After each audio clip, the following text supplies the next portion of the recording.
warahmatullahi wabarakatuh. Innal hamdalillah nahmaduhu wa nasta'inuhu wa nastahdihi wa nastaghfiruh wa na'udzu billahi min shururi anfusina wa sayyiati a'malina.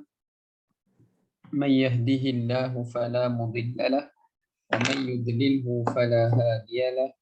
Asyhadu an la ilaha illallah wahdahu la syarika lahu wa asyhadu anna Muhammadan abduhu wa rasuluh.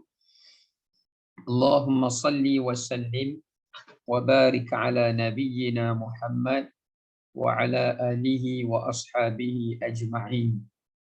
Qala rabbi shrah li sadri wa yassir li amri wahlul 'uqdatam min lisani yafqahu qawli, amma ba'd.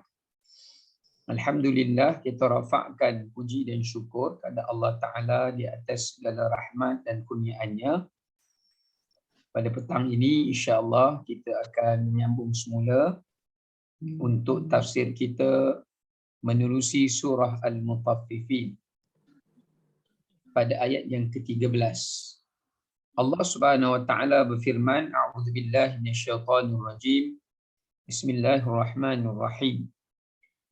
إذا تتلى عليه آياتنا قال أساطير الأولين.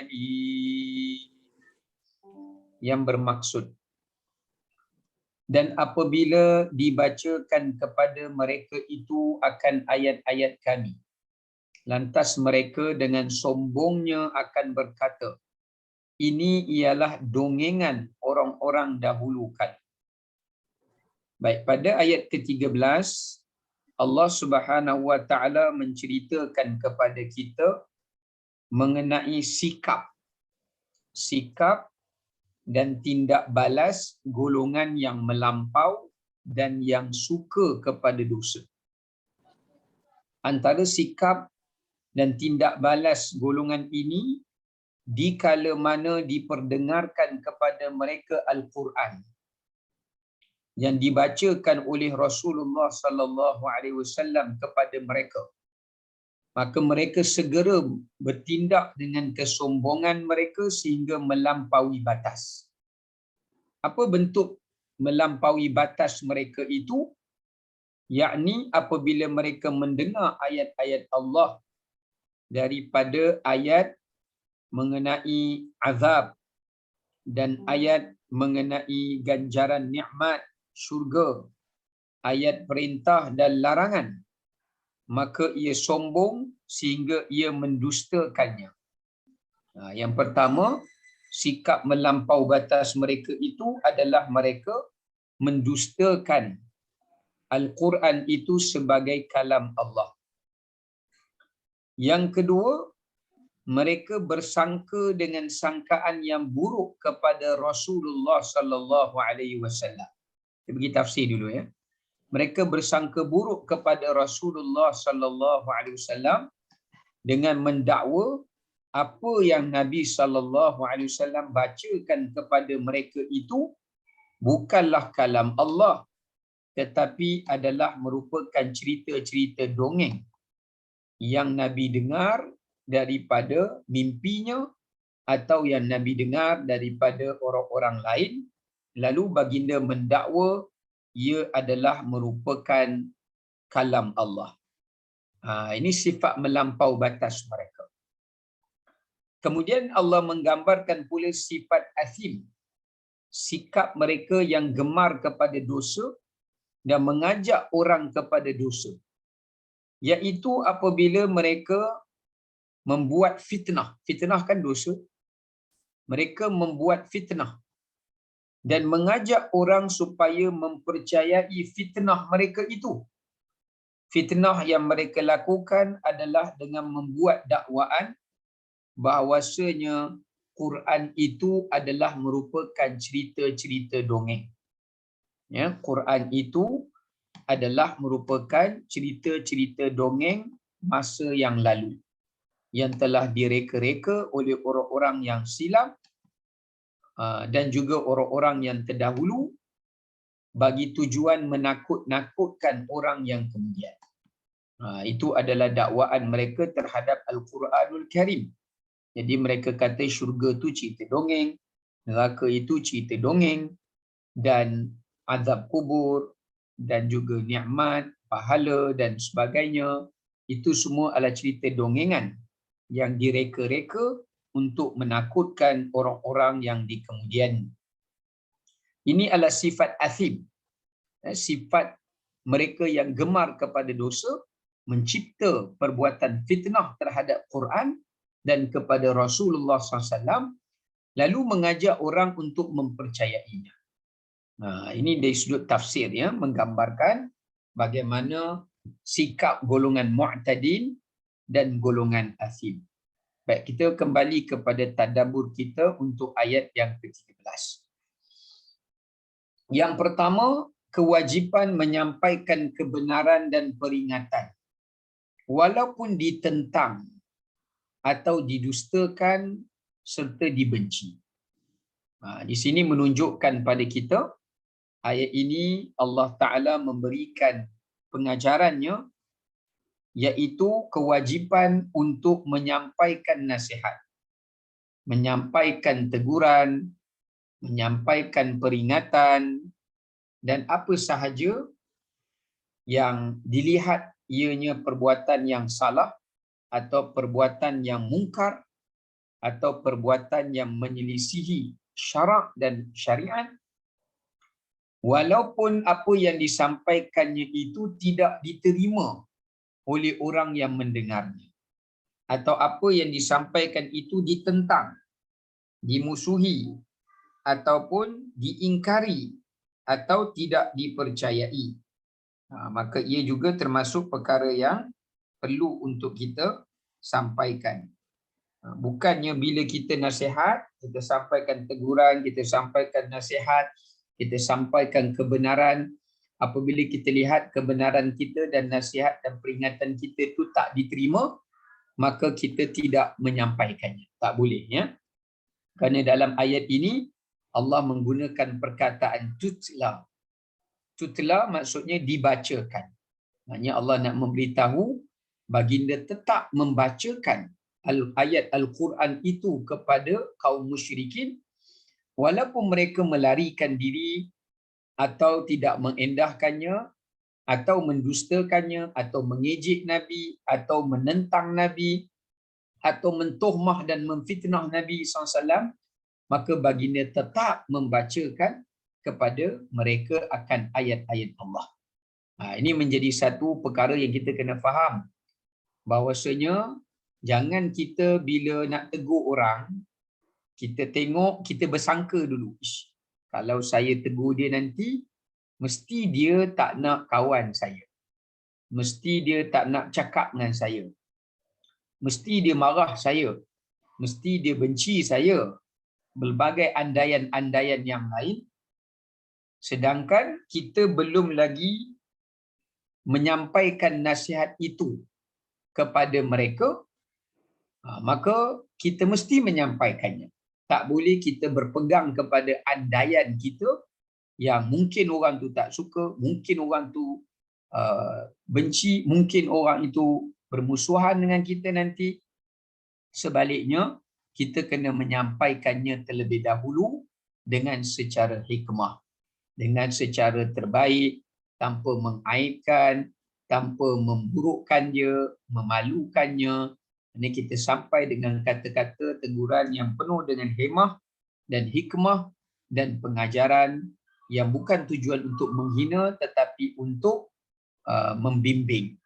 Ya, tapi kalau kita dah sampai, dia enggan terima, maka dia jadi marah, dia ingkar, dia dustakan, dia nafikan dan sebagainya, maka terlepaslah tanggungjawab kita untuk menegurnya.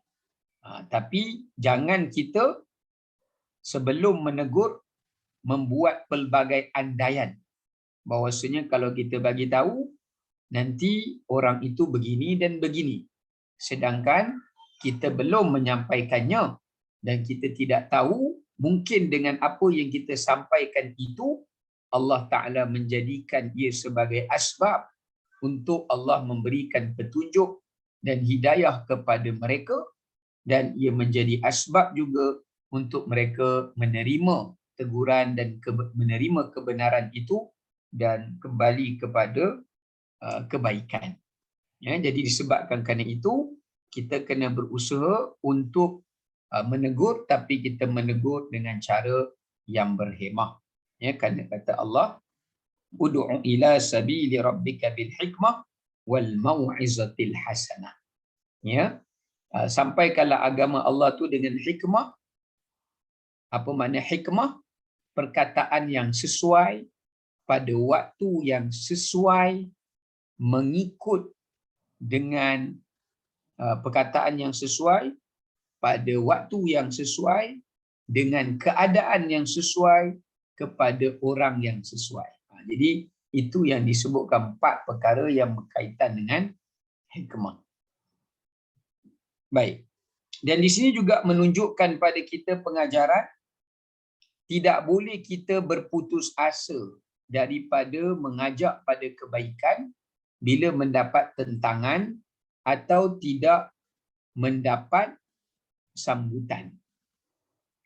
Mesti menunjukkan juga pengajaran yang kita boleh ambil daripada perkara yang pertama ini, iaitu kita tidak boleh berputus asa bila kita sampaikan kebaikan, kebenaran kepada keluarga kita ke kepada sesiapa pun. Jadi kita tak boleh berputus asa bahawasanya apa yang kita ajakkan itu, benda itu ditolak, benda itu ditentang, benda itu tidak diterima dan sebagainya, menyebabkan ia menjadi alasan untuk kita tidak menyampaikan kebenaran ataupun menyampaikan kebaikan itu. Ya, sebaliknya kita tetap kena menyampaikan kebaikan, mengajak kepada kebenaran sekalipun orang tidak menyukainya, sekalipun ada orang yang memusuhinya atau menentangnya, tetapi kita tidak tunduk kepada tentangan ataupun tidak tunduk kepada ugutan ataupun tidak tunduk kepada yang disebutkan sebagai pendustaan orang atau tohmahan orang kepada kita. Ini sifat yang perlu kita belajar daripada ayat yang ke-13 yang Allah Ta'ala sebut tentang apa yang dilakukan oleh baginda Nabi sallallahu alaihi wasallam. Baik, yang kedua, larangan membuat fitnah dan tipu daya dalam menolak kebenaran setelah sampai kepada mereka. Pada ayat ke-13 ini juga Allah Subhanahu wa taala melarang kita apabila orang menyampaikan kepada kita kebenaran, menyampaikan kepada kita peringatan ataupun mengajak kita kepada kebaikan ataupun menasihati kita pada kebaikan dan kebenaran. Jangan kita tak menerima, tak menerima peringatan, tak menerima kebenaran, tak menerima pengajaran tu. Kita fitnah pula orang yang tegur kita tu. Jangan.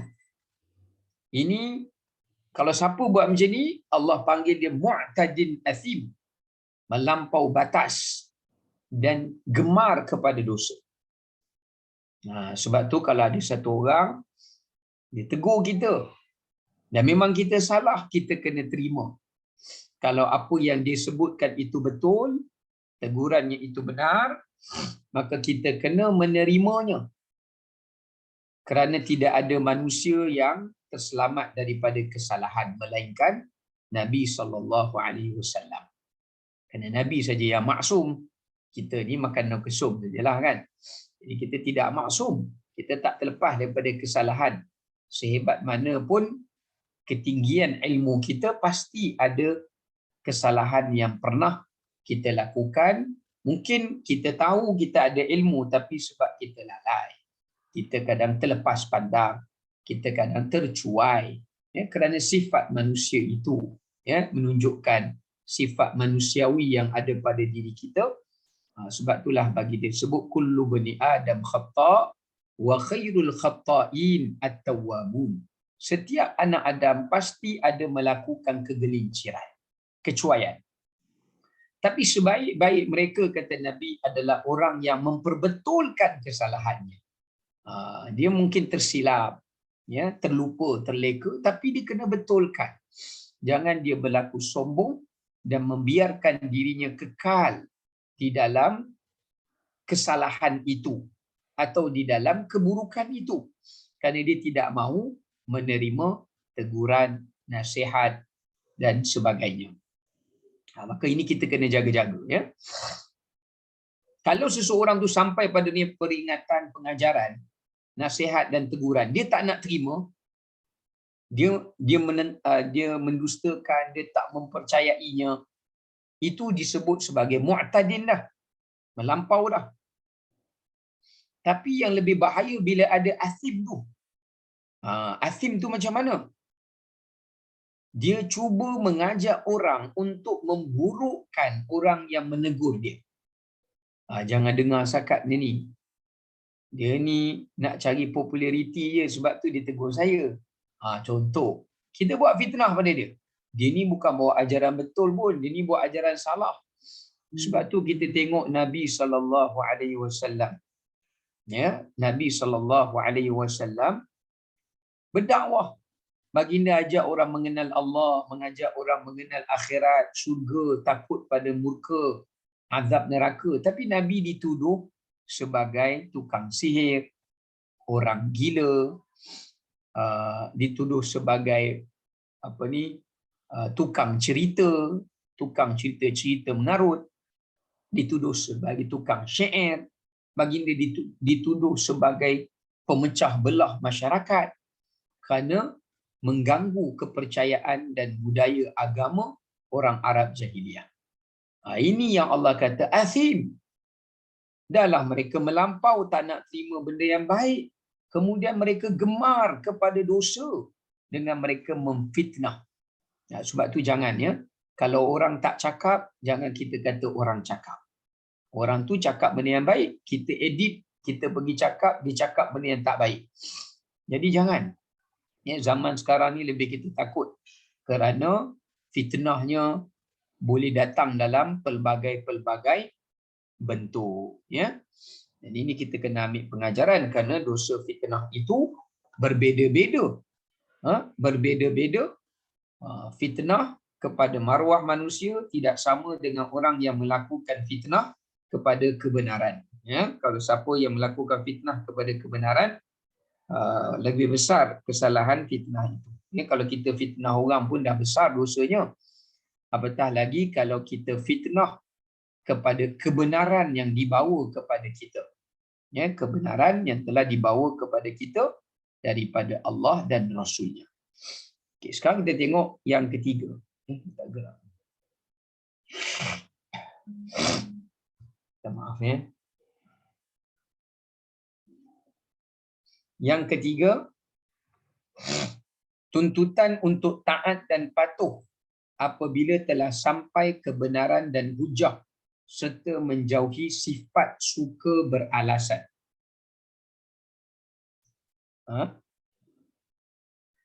Alhamdulillah. Ini adalah perkara yang ketiga. Perkara yang ketiga, pengajaran yang boleh kita ambil adalah kita mestilah menjadi seorang hamba Allah yang bersifat berlapang dada dan terbuka dan tawadhu', merendahkan diri. Terutamanya apabila telah sampai kepada mereka, kepada kita tuntutan untuk kita taat pada Allah dan Rasul, atau telah sampai kepada kita kebenaran, atau telah sampai kepada kita hujah, ya, atau telah sampai kepada kita i'tibar dan seumpama dengannya. Maka sikap orang beriman, mereka akan mendengar dan mereka cuba mengambil pengajaran dan mereka cuba untuk memperbaiki diri dan mereka merendahkan diri mereka pada ayat-ayat Allah dan kalam-kalam Rasulnya untuk beradab. Ya, beradab dengan ayat Al-Quran dan hadis Rasulnya. Dan juga beradab dengan apa yang disebutkan sebagai hujah-hujah yang telah sampai kepadanya, bukti-bukti yang telah sampai kepadanya. Dan dia tidak bersikap suka untuk mencari alasan. Kerana dalam ayat ini, apabila orang-orang musyrikin dengar ayat Quran, mereka tahu itu bukan rekaan Nabi SAW. Kerana mereka tahu Nabi bukan ahli syair, Nabi bukan ahli bahasa. Tetapi Nabi SAW adalah insan yang menerima wahyu. Nabi yang menerima wahyu. Maka mereka tahu Al-Quran tu adalah bukan kalam Nabi. Tapi mereka tak tahu macam mana nak mendepani bukti Al-Quran itu, kebenaran Al-Quran tu. Mereka menggunakan alasan. Mereka cuba mencipta alasan. Mereka mencipta alasan mereka kenapa mereka tak terima Al-Quran itu. Dengan alasan yang mereka bawakan di sini, mereka berkata Quran ini adalah cerita-cerita dongeng. Mereka nak kata Quran ni tak betul, tak boleh. Sebab bahasanya yang tinggi. Mereka nak kata Quran ini tak benar, tak boleh. Sebab ilmunya yang tinggi. Kebenarannya yang nyata. Apa yang mampu mereka lakukan adalah mereka membuat satu andaian dan alasan, dan mereka juga menggunakan alasan itu sebagai fitnah untuk menghalangi orang lain daripada menerima kebenaran Al-Quranul Karim. Maka kat sini menunjukkan pada kita satu pengajaran yang penting. Ya, satu pengajaran bila orang ajak kita kepada kebaikan, orang nasihat kita meninggalkan kemungkaran, ataupun apa sahaja yang orang bawakan kepada kita daripada bukti-bukti kebenaran, fakta dan hujah daripada Al-Quran ataupun daripada sirah Nabi dan hadis Nabi atau sunnah Nabi SAW, bila telah sampai kepada kita, maka janganlah kita menjadi orang yang suka mencipta alasan ataupun mencipta fitnah untuk menolak apa yang telah pun diserukan kepada kita itu. Sebab itu di dalam Al-Quranul Karim disebutkan oleh para ulama, ada di sana beberapa sifat yang perlu dijauhi oleh orang-orang yang beriman. Kerana sifat ini adalah merupakan sifat yang merosakkan iman kita dan akidah kita. Kerana dia adalah merupakan sifat orang-orang yang kufur. Pertama, kalau kita tengok dalam Quran, Allah menyebutkan antara sifatnya adalah jahula. Allah kata wa kanal insanu jahula. Manusia ini bersifat jahil. Jahil ni bukan maksudnya tak tahu. Sebab dalam Quran jahil ni memberi banyak makna. Orang yang tahu tapi tak buat, jahil. Orang yang tak tahu tapi tak mengambil tahu, jahil. Orang yang tahu tapi membuat maksiat, jahil. Orang yang kekal dalam kejahatan, jahil. Walaupun dia ada peluang untuk berbuat kebaikan. Jadi banyaklah. Yang pertama, jahil. Yang kedua adalah merupakan sifat jadal. Yang mana Allah Ta'ala kata dalam Quran, wa kanal insanu aktsara syai'in jadala. Kebanyakan manusia itu mereka suka membantah dan juga mereka suka memberikan alasan. Ini yang kita masukkan dalam ayat ni. Ya, maknanya manusia ni macam mana pun kalau kita bagi tahu apa-apa, mesti dia akan create alasan. Ya, sebaiknya kalau kita dengar orang ajak, kita tak tahu nak bagi apa, kita diam. Ya, melainkan jika memang kita memiliki alasan dan keuzuran yang syar'i, maka pada ketika itu tidak mengapa. Ini maksud saya, kalau dia memang tak ada keuzuran syar'i pun, tapi saja-saja dia reka keuzuran itu untuk menghalangi dirinya daripada berbuat kebaikan. Ini jangan cipta keuzuran, melainkan memang ada keuzuran dari sudut syarak. Yang ketiga yang Allah kata zaluman, sikap manusia ini adalah suka melakukan kezaliman. Kerana mereka, sifat manusia ni, mereka cepat untuk melakukan perbuatan zalim, yakni dosa mereka kepada Allah Subhanahu Wa Taala, dan juga suka melakukan kezaliman kepada sesama mereka. Okey, ini antara sifat-sifatnya lah, adalah beberapa sifat-sifat yang lain ya. Okey, sekarang kita tengok perkara yang keempat. Sifat golongan berdusta adalah tidak menerima kebenaran serta mengajak manusia kepada mempercayai pendustaan.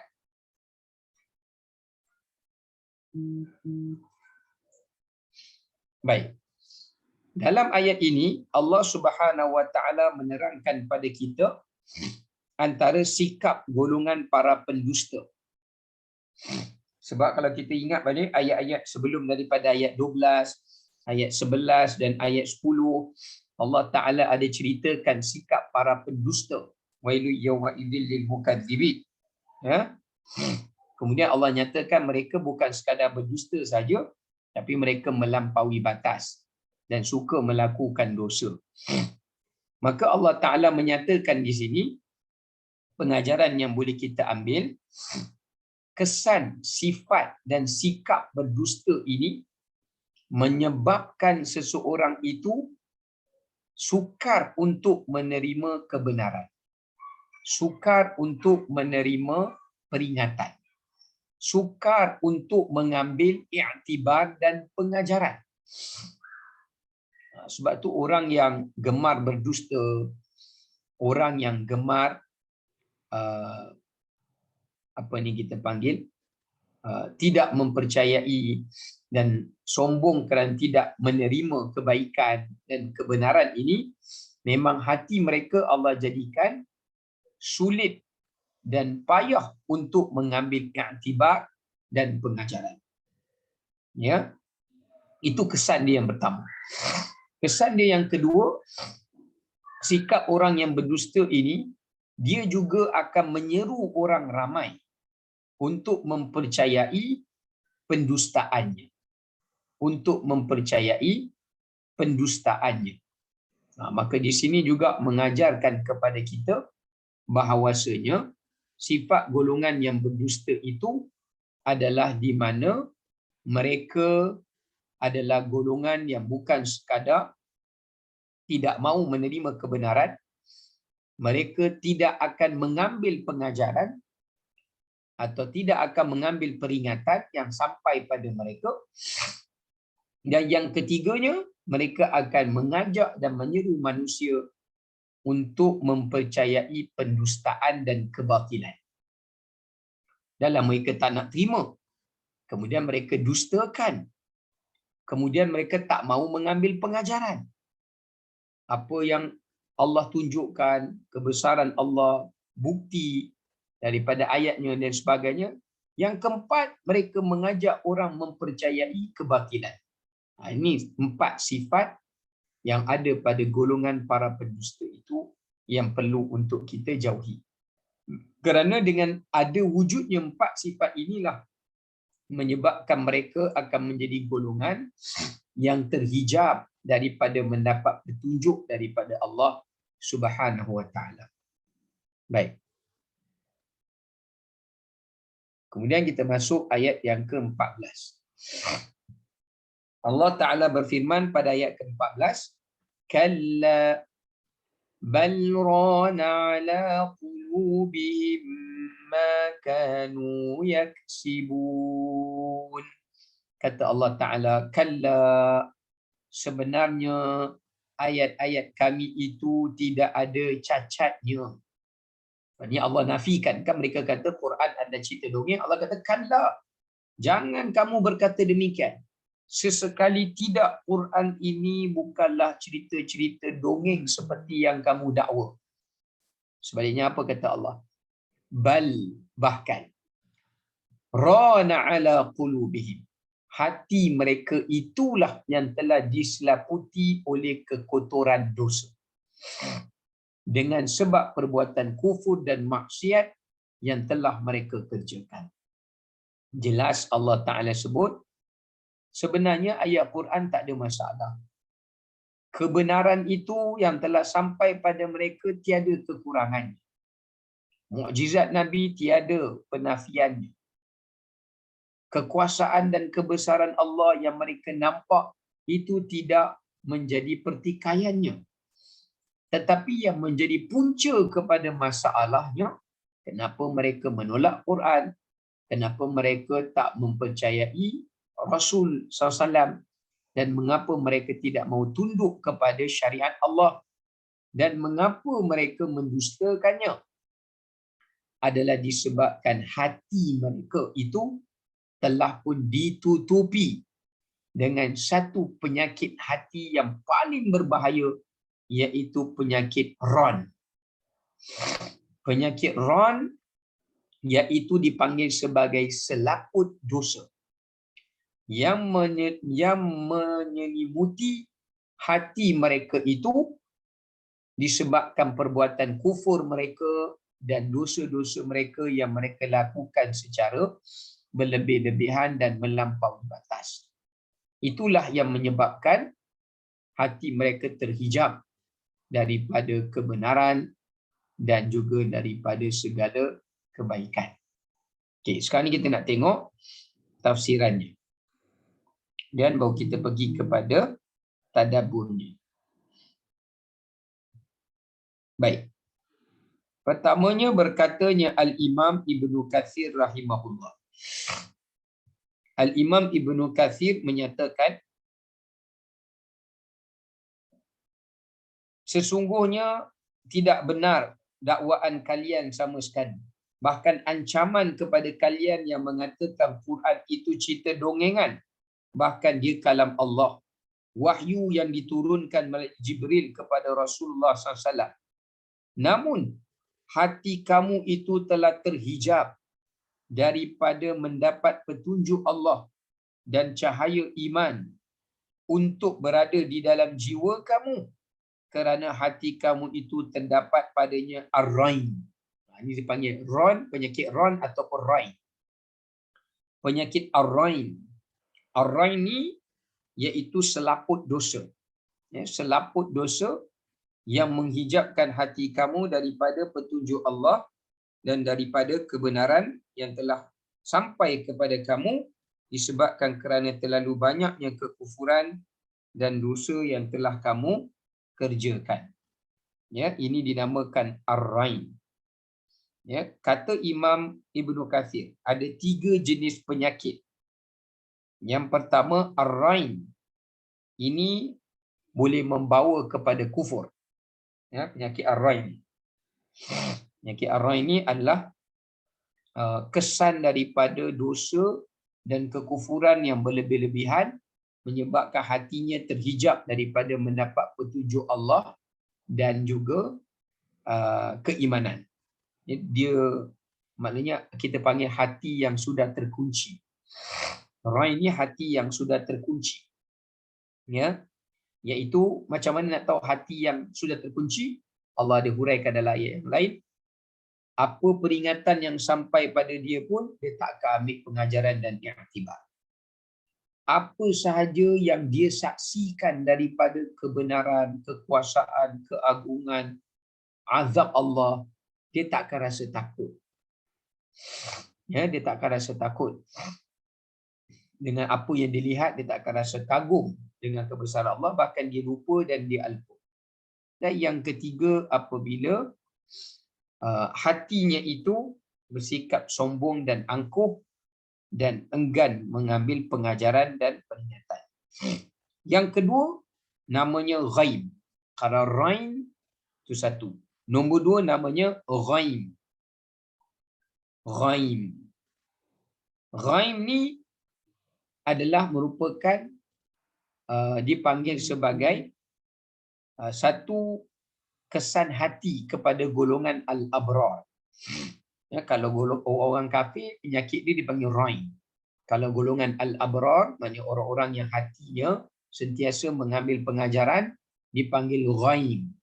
Ghaim ni kesan daripada kebaikan yang dia buat menyebabkan hatinya akan bercahaya. Ghaim ni maknanya bercahaya. Ya, bersinar.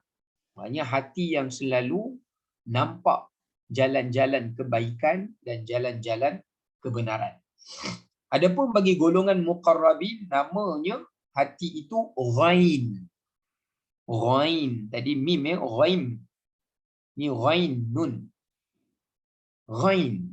Ghain ni maknanya hati yang sentiasa dipandu. Ini Allah pelihara. Ini para nabi dan orang-orang yang terpilih lah. Ya. Okey, baik. Okay, kita kembali balik. Di dalam hadis Nabi SAW, Nabi bersabda, seseorang hamba itu apabila dia melakukan satu dosa, lalu dia tidak istighfar, dia tidak bertaubat kepada Allah, melainkan akan dicampakkan pada hatinya itu satu titik hitam. Dicampakkan pada hatinya itu satu titik hitam yang menyelimuti hatinya. Jika dia bertaubat dan beristighfar, meninggalkan dosanya, maka titik hitam itu akan hilang. Namun jika dia tidak taubat, tak istighfar, bahkan mengulangi dosanya itu kembali, maka titik hitam itu akan bertambah-tambah. Ya, akan berganda-ganda, akan bertambah-tambah sehinggalah memenuhi hatinya. Maksudnya menutupi keseluruhan hatinya. Ya, menyelimuti keseluruhan hatinya. Maka kata Rasulullah SAW, itulah yang dinamakan sebagai ar-rain. Penyakit rain atau penyakit ar-rain. Ya.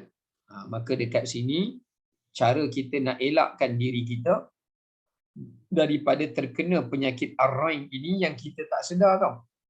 Bahayanya penyakit rain ni, dia tak ada isyarat, dia tak ada alamat. Cuma kita boleh nampak kesannya pada pendengaran kita. Kita dengar ayat Quran, kita tak rasa seronok. Kita baca, kita tak rasa terhibur. Kita tengok, dengar kisah para nabi, para rasul, kita tak rasa teruja. Ya, kita tengok kebesaran Allah, kita tak nampak keajaiban. Tapi tengok manusia, nampak. Ya, jadi ini antara tanda-tanda kesan ar-rain. Maka cara yang Nabi ajar untuk kita hindarkan hati kita daripada dikunci oleh Allah, daripada dihijabkan oleh Allah daripada petunjuknya, salah satu jalan daripadanya adalah selalu melazimi istighfar. Selalu amalkan istighfar. Paling kurang 100 kali sehari. Ya, Nabi SAW pun tidak meninggalkan seharian 70 sehingga 100 kali sehari. Jadi kalau boleh, kita juga jangan menguranginya kurang daripada 70 atau kurang daripada 100. Ya, kalau kita buat lebih, alhamdulillah, itu lebih afdal. Ya, jadi melazimi istighfar, melazimkan diri dengan taubat, maka itu adalah merupakan salah satu daripada jalan untuk kita menghindarkan diri kita daripada penyakit ar-rain itu tadi. Ya. Okey, yang pertamanya istighfar. Yang keduanya selalu melazimi taubat. Taubat ni maknanya tak ulang lagi, rasa menyesal, rasa bersalah, rasa benci dengan dosa tu. Yang keduanya melazimi dengan istighfar. Yang ketiganya cara nak bersih penyakit ar-rain ini, memperbanyakkan amalan-amalan sunat. Jangan berpada dengan amalan yang wajib, tapi menambahkan dan memperbanyakkan amalan sunat sedaya yang termampu. Okey, baik. Sekarang kita tengok pengajaran. Tadabbur yang pertama, kewajipan mempertahankan kebenaran Al-Quran dan agama dari tuduhan dan fitnah jika diperburukkan serta larangan berdiam diri daripadanya. Okay, yang pertama, pengajaran yang boleh kita ambil di sini menunjukkan kepada kita betapa wajibnya ke atas setiap orang mukmin, orang yang beriman kepada Allah dan Rasul-Nya, apabila mendengar Quran ini ditohmah, difitnah, dihina dan diperlakukan perkara yang tak sewajarnya ataupun agama Islam, ataupun dihinanya Allah atau dihinanya Rasulullah sallallahu alaihi wasallam, sifat orang Islam mereka perlu memberi tindak balas. Tapi bukan tindak balas dengan secara emosi yang tak terkawal. Kita kena ada sifat marah, kerana marah kerana Allah juga menjadi ibadat. Tapi marah kerana nafsu yang salah tu. Kita kena ada sifat marah, sifat geram, ya, apabila Quran dihina ataupun diaibkan, begitu juga Rasulullah SAW, begitu juga agama Islam. Tapi kita perlu menimbulkan rasa marah itu dengan kita mengawalnya melalui cara kita menjawab fitnah itu, menjawab tohmahan itu, menjawab tuduhan itu, menjawab syubhat itu. Sebab itu dalam ayat 14 ni, bila Quran difitnah, mereka kata Quran ni cerita-cerita palsu dan dongeng. Allah bukan suruh Nabi diam. Allah Ta'ala suruh Nabi jawab. Kalla, tak betul. Apa yang kamu cakap Quran itu begini, Quran itu begini, aku ini begini, aku itu begitu, ajaranku ini begini, ajaranku ini begitu. Nabi kata tak benar. Tapi yang menjadi masalahnya, bukan apa yang kami bawa ni tak benar, tapi hati kamu yang tidak mau membenarkannya. Hati kamu yang tidak mau menerimanya. Hati kamu yang bersifat angkuh dan sombong daripada menginsafinya. Jadi dekat sini menunjukkan wajib kita mempertahankan kebenaran Al-Quran, kebenaran Rasulullah sallallahu alaihi wasallam dan juga syariat dan agama ini daripada ia dihina ataupun daripada ia diaibkan ataupun dia diburuk-burukkan. Ya, kita perlu menjawab fitnah-fitnah itu, bukannya kita menjawab secara emosi yang tak terkawal, sebaliknya kita menjawab secara emosi marah yang terkawal melalui hujah-hujah, jawapan-jawapan kebenaran yang kita berikan penerangan. Baik. Yang kedua, perbuatan kufur dan dosa itu menggelapkan hati daripada melihat kebenaran dan kebaikan serta jalan berbuat ketaatan. Baik. Yang kedua pengajaran yang boleh kita ambil daripada ayat ke-14 ini, iaitu kesan dosa. Ayat ini menceritakan mengenai apakah kesan dosa. Kesan dosa kepada kehidupan manusia. Sebab itu, perbuatan kufur itu tadi dan dosa itu tadi memberikan kesan yang sangat besar kepada jiwa manusia dan hati manusia. Antaranya adalah kesan kekufuran, kesan kemaksiatan menyebabkan hati itu telah diseliputi dengan seliput kegelapan yang mengeraskan hati itu hingga menyebabkan hati itu tidak mampu lagi untuk melihat kebenaran atau membezakan kebenaran dengan kebatilan. Kalau masih boleh beza tak apa. Ni hati itu dah tak boleh beza, bahkan dia nampak kebenaran itulah yang batil itulah yang benar. Ini yang berbahaya pula di kesan kekufuran dan kesan dosa kepada hati manusia. Kemudian dia tak boleh membezakan dah jalan kebaikan ataupun jalan kejahatan.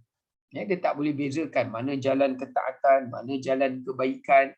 Sehingga kan dia nampak yang baik itu jahat dan jalan kejahatan itu baik. Ini satu kesan yang amat besar dan amat bahaya. Ini menunjukkan kepada kita bahawasanya larangan kita untuk melazimi dengan perbuatan maksiat dan dosa kerana dia boleh menghijabkan hati kita. Okay, saya nak buat sedikit tambahan dekat sini mengenai kesan-kesan dosa yang saya tak sempat nak masukkan dalam perkara yang kedua kita ni. Pertama, saya nak kongsikan, boleh catat sendirilah ya. Maaflah, saya ada sinus gatal. Okay, yang pertama adalah turithu adzilli wassighar. Kesan dosa ini menyebabkan manusia ini menjadi hina. Menyebabkan manusia ini menjadi hina. Ya. Apa maksud manusia ini menjadi hina? Maknanya bila orang yang kekal dalam kekufuran, kekal dalam kebatilan, kekal dalam kesesatan, kekal dalam kemaksiatan, hidup mereka ni kalau kita tengok, pengakhiran mereka itu akan dihinakan oleh Allah Subhanahu Wa Taala. Mereka akan berakhir dengan penghinaan seperti mana pengakhiran Firaun, pengakhiran Abu Jahal, pengakhiran Abu Lahab. Begitu juga kita tengoklah sesiapa pun yang banyak melakukan kerosakan atas muka bumi ini, pengakhiran mereka adalah pengakhiran yang hina.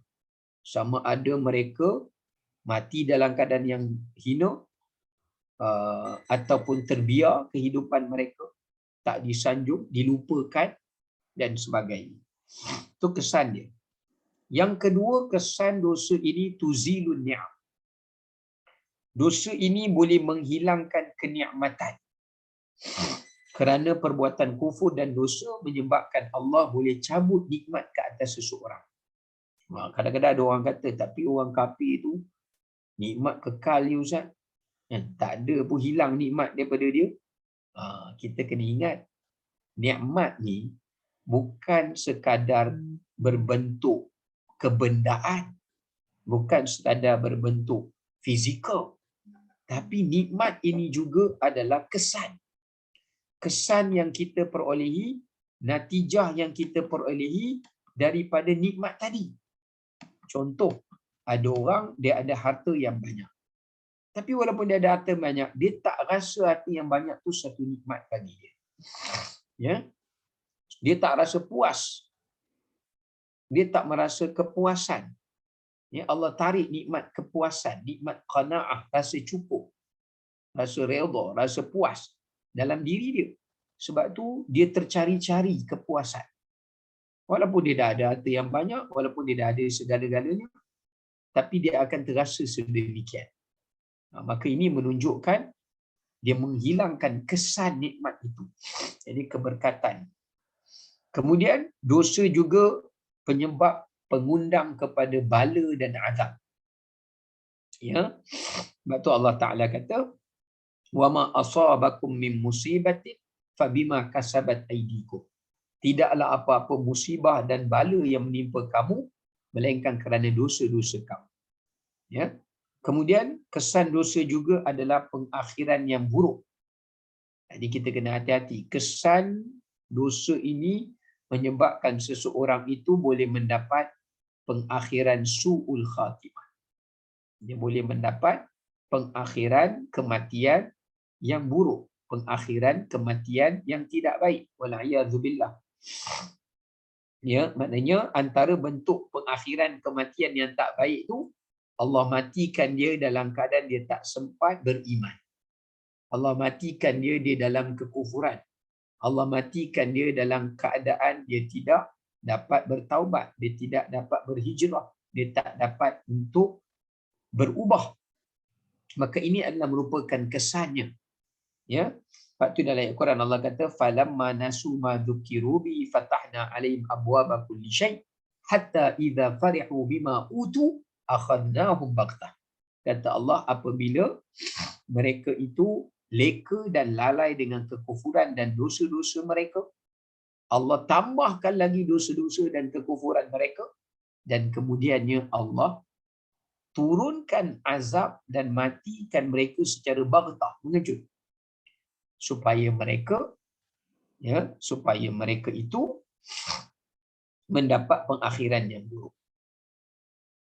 Kemudian kesan dosa lagi, ini berkaitan dengan ayat yang kita baca ni. Kesan dosa lagi adalah mematikan hati atau mengeraskan hati, seperti mana sifat ar-rain itu tadi. Saya nak kongsikan kata-kata sahabat Nabi, iaitu Huzaifah ibn al-Yaman radhiyallahu anhu.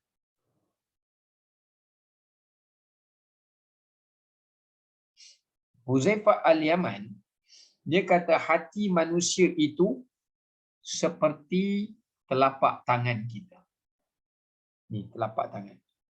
Dia kata masa dia buka telapak tangan, dia kata hati kita di sini. Fayadni budzan. Bila manusia tu buat dosa, fayam qabidha minhu. Seolah-olahnya dia menggenggam hati. Dosa tu dia genggam hati kita. Thumma yadni budzan.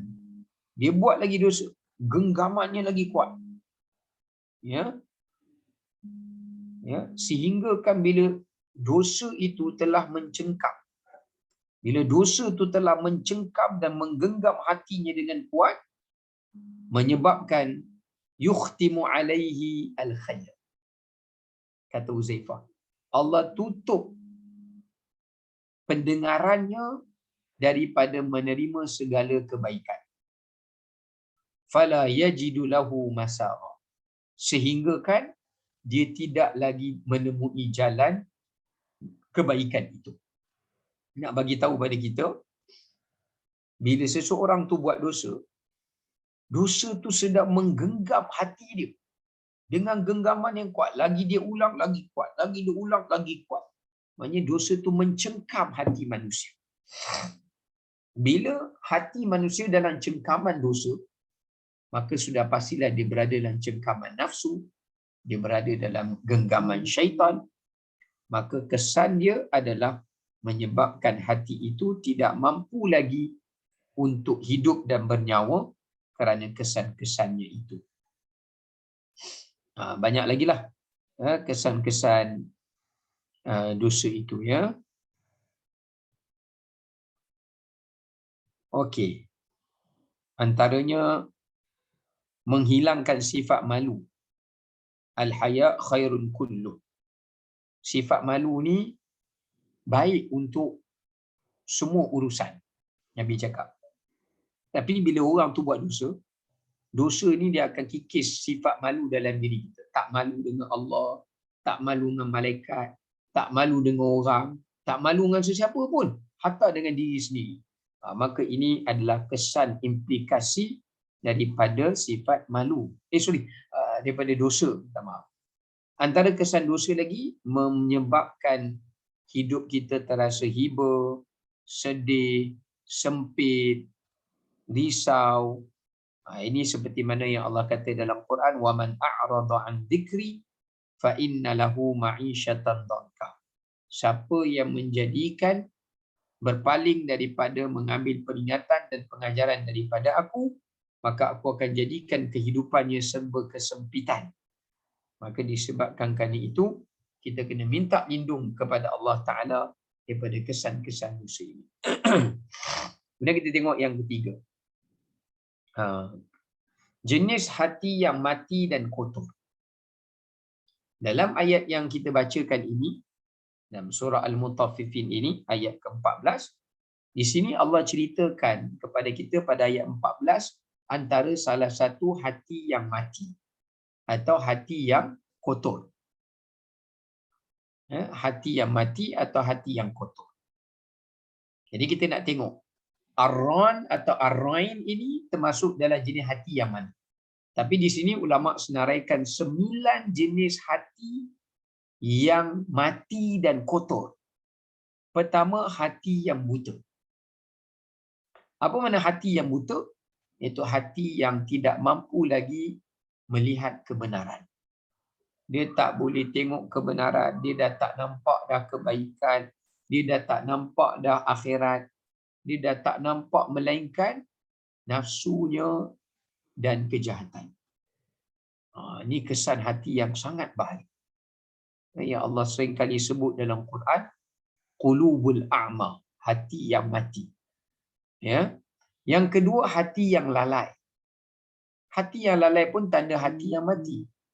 Seperti mana ayat Quran yang saya bacakan tadi, bila dia lalai daripada perintah Allah, mengingati perintah Allah, lalai daripada mengingati larangan Allah, lalai daripada mengingati akhirat, azab, lalai daripada mengambil pengajaran, mengambil i'tibar. Ini juga hati yang mati.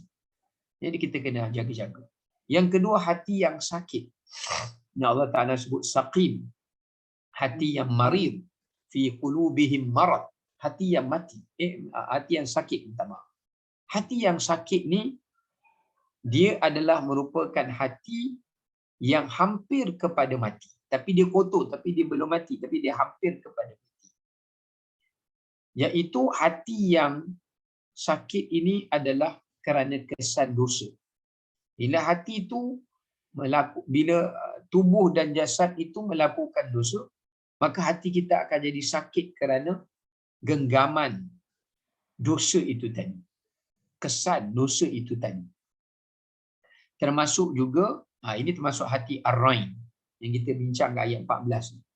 Termasuk juga hati yang marid ini, yang sakit ini adalah hati yang telah dihinggapi padanya sifat-sifat yang madhmumah. Hasad, dendam, benci, sombong, ujub, dan pelbagai lagi sifat-sifat hati yang lain. Yang madhmumah, yang terkeji. Kemudian hati yang berdosa. Yang ini hati yang gemar kepada dosa. Yang kita sebut tadi athim atau fujar. Yang kita pernah cerita kisah sifat mereka sebelum ini. Ini juga hati yang mati. Dia hanya memikirkan untuk buat dosa secara terang-terangan. Tanpa rasa malu, tanpa rasa takut pada azab Allah. Tanpa rasa bersalah. Ya. Ini adalah hati yang fujar. Hati yang fasik. Dan juga hati yang athim. Ya. Dan Allah tak nak terima kebenaran, lepas tu membuat fitnah atau mengajak orang kepada kejahatan. Ya, mendustakan. Yang kelima, hati yang sombong. Iaitu di mana hati yang angkuh dan sombong, yang tidak mahu menerima kebenaran dan kebaikan. Ini juga hati yang mati. Bila hati itu bersifat sombong dan angkuh, ya, bersifat sombong dan juga angkuh daripada menerima kebenaran, menerima pengajaran, menerima i'tibar dan sebagainya. Yang keenam, hati yang keras. Yakni hati yang telah pun keras lebih daripada batu. Seperti mana yang Allah Ta'ala disebut dalam surah Al-Baqarah, "Thumma qasat qulubuhum fahiya kal hijarati aw ashaddu qaswa." Maka hati mereka telah menjadi keras dan telah menjadi kasar, telah menjadi keras lebih daripada kekerasan batu. Macam mana nak tahu tanda-tanda hati yang keras? Ulama mengatakan tanda hati yang keras ni hati yang tidak ada sifat rasa bersalah, rasa takut pada azab Allah, rasa takut kepada dosa. Maknanya bila dia ingat tentang dosa, dia tak menangisi atas dosa ni. Dia tak menyesali atas dosa ni. Bila teringat azab Allah, hatinya tak gentar.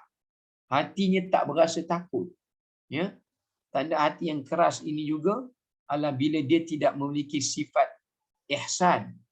Ya, dia bersifat zalim dengan makhluk, dia menindas orang, dia menzalimi orang, menyakiti manusia maupun haiwan. Ini adalah merupakan sifat-sifat hati yang keras. Ya.